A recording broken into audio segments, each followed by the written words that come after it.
Hola mis queridos estudiantes, nos volvemos a encontrar en una nueva cápsula educativa. Hoy vamos a hablar sobre los cambios de estado de la materia.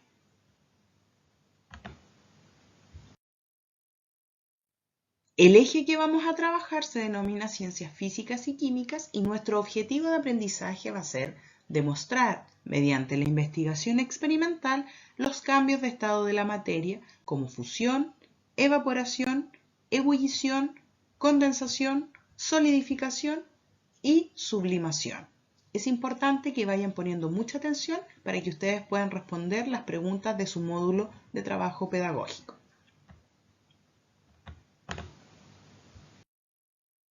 Seguramente te habrás preguntado alguna vez cómo están formados internamente los diferentes objetos que nos rodean, tanto en la naturaleza como en el hogar, o en la casa o en la sala de clases.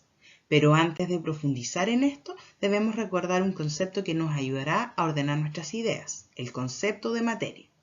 Veamos que entonces que la materia es todo aquello que tiene masa y volumen, que se puede presentar en distintos estados y también se puede clasificar. Pongamos mucha atención entonces a los siguientes ejemplos y ustedes me van a decir cuáles podrían ser considerados materia y cuáles no. Tenemos la felicidad, el aire, la casa y la silla. A ver, vamos pensando en la casa. ¿Cuáles podrían ser considerados entonces materia? A ver, vamos viendo. La casa, muy bien. A ver, el aire, por supuesto, muy bien. Y la silla, excelente, muy bien. La felicidad no, porque la felicidad es un sentimiento. La materia va a estar constituida por partículas. A continuación, se va a indicar la manera en que las partículas se encuentran en cada uno de los estados de la materia que nosotros estamos estudiando. Por ejemplo, observamos que en el estado sólido las partículas están unidas por una gran fuerza de atracción, están ordenadas en posiciones fijas, solo vibran o rotan en sus posiciones, no se desplazan. Mientras que en un estado líquido, tal como podemos observar acá, las partículas están unidas por fuerza de atracción de mediana intensidad, vibran, se desplazan y rotan. En cambio, en un estado gaseoso, como se observa en la imagen, las partículas están unidas por fuerzas débiles de atracción, están muy separadas entre sí, vibran, se desplazan y rotan con gran facilidad, ocupando todo el espacio disponible. Tienen que poner mucha atención a esta diapositiva porque hay una pregunta en su módulo de trabajo donde ustedes tienen que dibujar las partículas en estado sólido, líquido y gaseoso.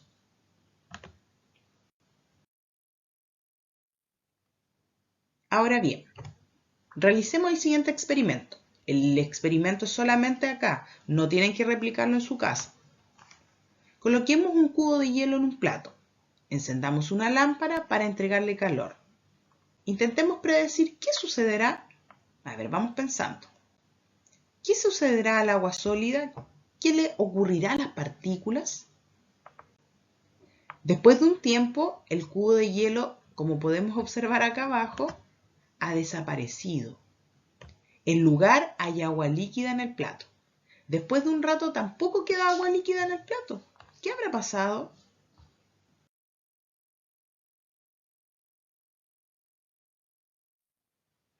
¿Qué ocurrió? Se produjeron cambios de estado. El hielo, es decir, agua en estado sólido, cambió al estado líquido y este cambió al estado gaseoso. Las partículas recibieron energía de la luz y aumentaron su rapidez. Las partículas que conforman al estado gaseoso ya no las podemos ver, pero sí siguen existiendo. Observemos entonces cuidadosamente la animación del cubo de hielo en el plato cuando se le entrega energía. Aquí las partículas, esto es solo una animación, estarían en estado sólido, pasan al estado líquido, empezamos a ver que la fuerza de atracción entonces entre ellas ya va disminuyendo y ahí por último podemos observar entonces el estado gaseoso. Eso le va ocurriendo entonces a las partículas. Las partículas entonces en una primera instancia cuando estaban en estado sólido tenían una gran fuerza de atracción. Cuando pasaron al estado líquido, esas fuerzas de atracción eran de mediana intensidad y cuando estaban en estado gaseoso, la fuerza de atracción de las partículas ya era muy débil.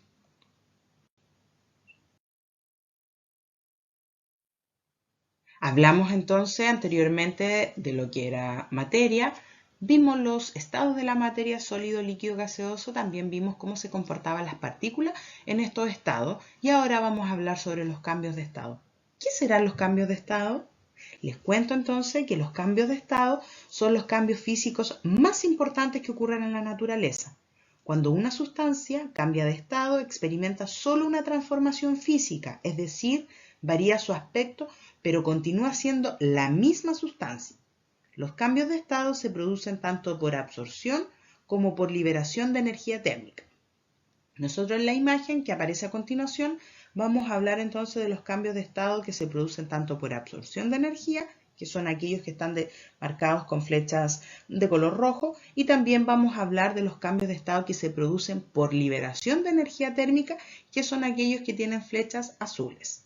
Pongan mucha atención porque ustedes después van a tener que completar en su módulo de trabajo un esquema y también van a tener que desarrollar un crucigrama.